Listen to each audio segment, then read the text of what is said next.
all of us contain the light. Every single one of us has the light inside of us. That can never change. She says, but that we cannot express the light alone. That the light is only expressed when people are together. When you put people together, my light reaches out to meet your light, and boom, we create the light.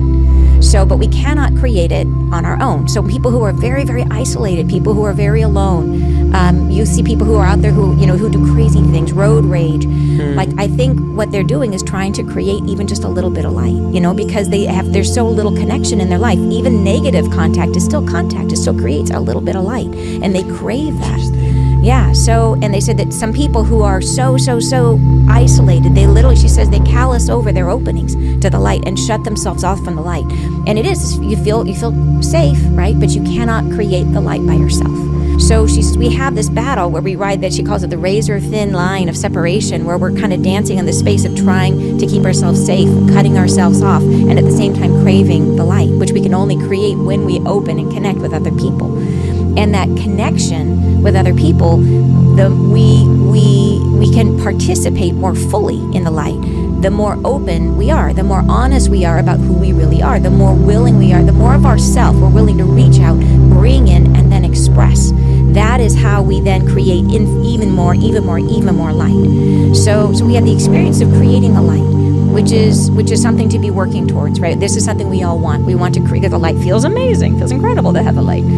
So, and then the opposite of that, the darkness. When we move into the darkness, in the state of the absence of light, not the infinite power I was talking about. We use dark to describe a lot of things. The infinite power is one thing. The darkness being the absence of when we're not connecting. That is where we go with ego.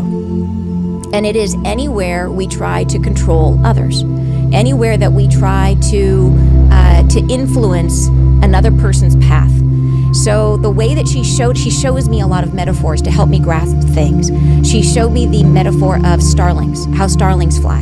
And she says that in a perfect expression, what we will achieve when we move to the next state of consciousness, which is when we have perfectly balanced our feminine energy and our masculine energy, the two together, which is why she's here to try to help us do this, then we are perfectly content in our own field, and we are not reaching into another person's field. So think about when swallows fly together, they're in unison, they're in oneness, right? They fly as like one flock. It's amazing to see them in the sky. But notice how each one is in their own little space bubble, that they manage somehow to keep their own field perfectly intact. So they're in perfect separation while in perfect unity.